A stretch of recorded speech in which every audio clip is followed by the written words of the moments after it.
Shalom, salam damai sejahtera bagi kita sekalian. Bapak Ibu, sebelum kita mendengarkan firman Tuhan, mari kita bersatu hati, mari kita berdoa. Ya Tuhan Allah Bapa kami bersyukur dan berterima kasih ya Tuhan atas setiap penyertaan yang Kau berikan dalam kehidupan kami.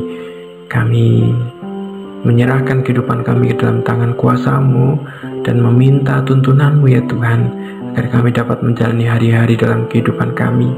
Puji syukur, kami ingin setia dalam firman yang Kau berikan, dan kami ingin bertekun dalam setiap pencobaan yang kami alami.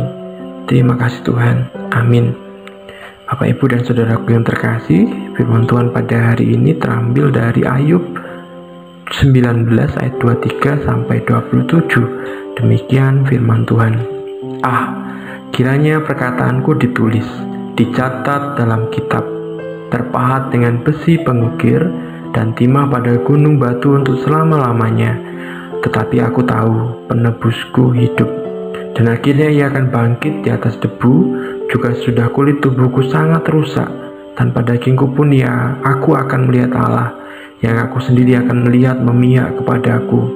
Mataku sendiri menyaksikannya dan bukan orang lain. Hati sanubariku merana karena rindu. Bapak Ibu dan Saudaraku yang terkasih, Salam perenungan terhadap cerita Ayub pada perikop atau ayat saat ini berawal dari sebuah proses untuk kita bisa memahami Ayub terlebih dahulu.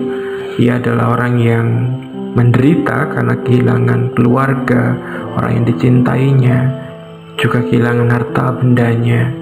Juga ia pun mengalami sakit penyakit, dan yang lebih mendalam adalah ia kehilangan rasa percaya diri. Karena apa? Karena teman-temannya menuduh atau mengatakan Ayub harus bertobat karena Ayub berdosa. Sedangkan Ayub sendiri menyadari bahwa ia orang yang setia, ia orang yang takut akan Tuhan dan melakukan banyak hal dengan penuh kesadaran atas kesetiaannya kepada Tuhan. Jadi Ayub tahu ia tidak berdosa, tetapi ia dituduh berdosa oleh orang lain, oleh temannya sendiri, oleh sahabatnya sendiri yang bersama-sama dengan dia. Nah, dalam perikop ini diceritakan tentang proses Ayub mencari penguatan. Bapak Ibu, ia percaya bahwa Tuhan adalah penebusnya yang hidup, bahwa Tuhan tahu bahwa Ayub tidak berdosa. Ayub percaya sekalipun dagingnya rusak, tubuhnya tidak lagi membentuk atau tidak terbentuk seperti manusia, ia melihat Allah. Ada sebuah pengharapan bahwa ia akan melihat Allah lah yang akan membenarkan Ayub, dan ia mengalami rasa rindu itu. Ia tidak bisa membuktikan kepada teman-temannya bahwa Tuhan berada di pihaknya, tapi ia memiliki keyakinan yang kuat Tuhan akan selalu berada di pihaknya, karena ia tahu ia melakukan hal yang baik. Nah, Bapak Ibu dan Saudaraku yang terkasih, mungkin ada di antara kita yang pernah mengalami mungkin difitnah atau orang mengatakan hal yang buruk terhadap kita, tetapi kita sadar kita tidak melakukan itu. Dan di tengah zaman saat ini, sepertinya itu menjadi hal yang lumrah terjadi.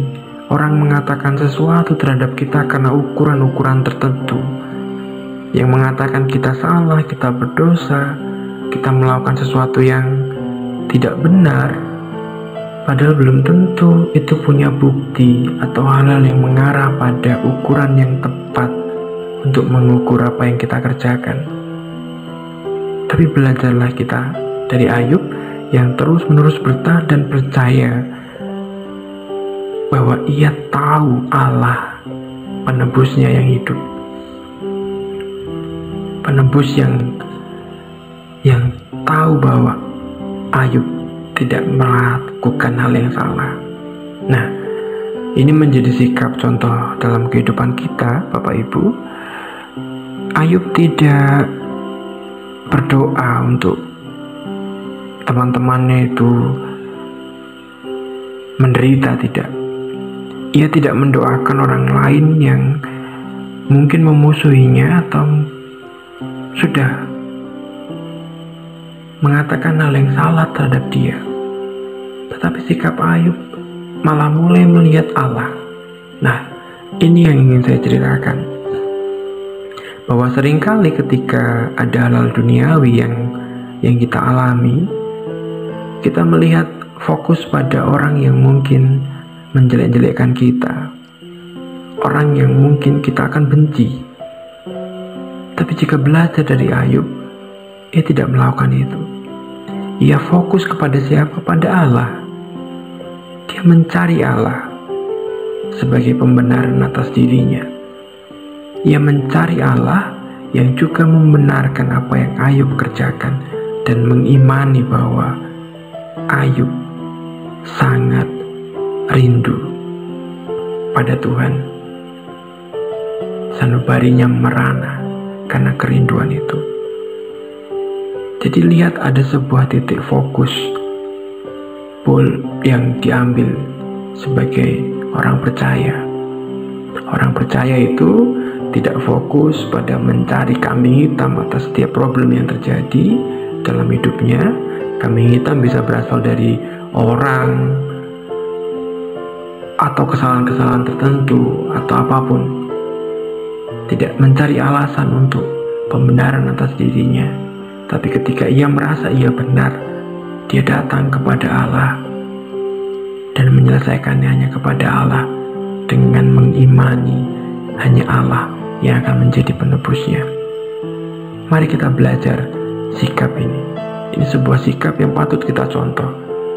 Fokuslah pada Tuhan, bukan fokus pada orang-orang, hal-hal yang mungkin akan menjadi alasan bagi kita untuk merasa membenarkan diri kita. Ingatlah bahwa Tuhan penebus yang hidup, yang tahu apa yang kita kerjakan. Jadi ketika engkau berjalan dalam kebenaran, berjalanlah melihat Allah. Semoga Tuhan Yesus menyertai. Semoga firman ini dapat menjadi kekuatan dalam kehidupan kita. Terima kasih.